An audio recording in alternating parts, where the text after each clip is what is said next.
let there be a translation along the vector, followed by a rotation going clockwise, and then a reflection across line L. Our job is to show where that figure S, the triangle, will be after we translate, rotate, and reflect. So for the translation, we are going to sketch out that vector, slide it up along the line. Then for the rotation, since these are all squares, they already have a 90-degree mark. We just need to make sure that we rotate clockwise. And then, taking our line, we need to make sure we have an end point on there. We would flip it over and match it back up. And it would end up here, which we will call S prime. In number 2, it asks us if that sequence would be the same as if we change the order to start with the rotation, then the reflection, and do the translation last. So let's examine what that would look like. We can use the same piece of tracing paper, just erase the other pieces. So, rotation. Rotate 90 degrees. And then we're going to sketch out the line and reflect. Then our translation moves up 2 and over 1, so we can do the same thing even though I can't fit the piece on my tracing paper. So up 2 and over 1. And it would end up here. Is that in the same location? No. So it says explain. Are they equal? No. The order of the sequence matters. These do not end in the same location.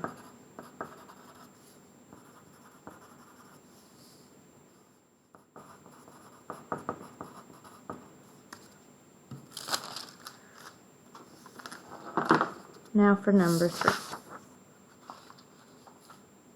Use the same coordinate grid to complete parts A through C.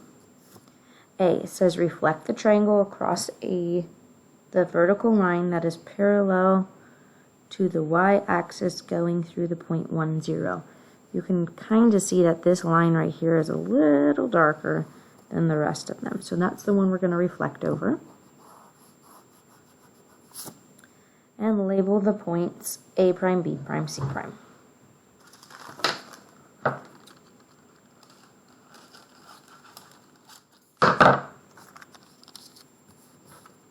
So we're tracing that line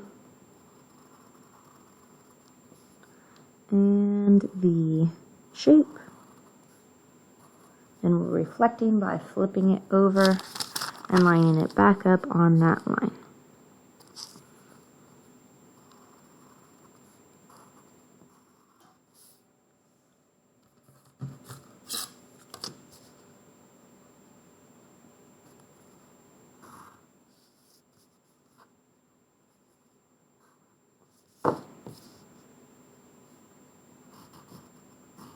So C prime is at the top because it matches up here.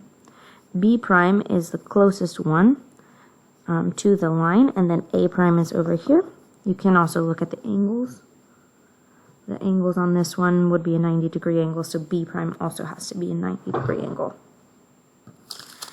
Then, in part B, it says to reflect that triangle across the horizontal line going through 0, -1, which is this line here. And label that with A double prime, B double prime, C double prime. So we have this shape, and we're going to reflect across 0, -1.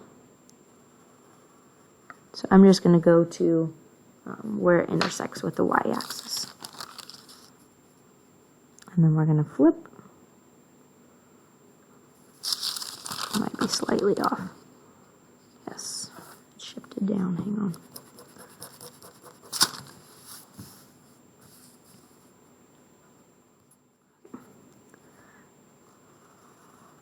-1, then we're going to reflect line it back up with that line, and we end up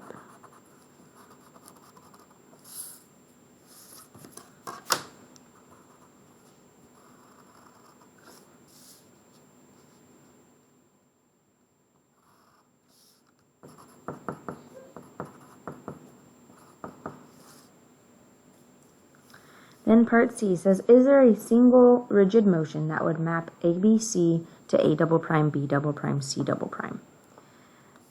If we were to just translate, it would not be correct. We would need a translation and then a rotation. If we were to just reflect, is there a line we could reflect over? Like perhaps could we reflect over a diagonal line?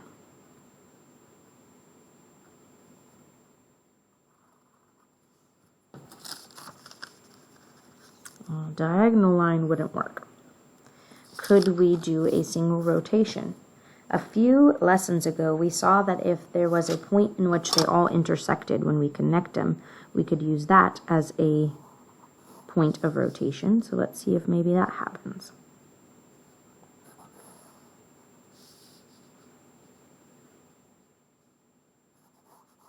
It does appear that they all intersect right here. So is there a single rigid motion? Yes, we can rotate about the point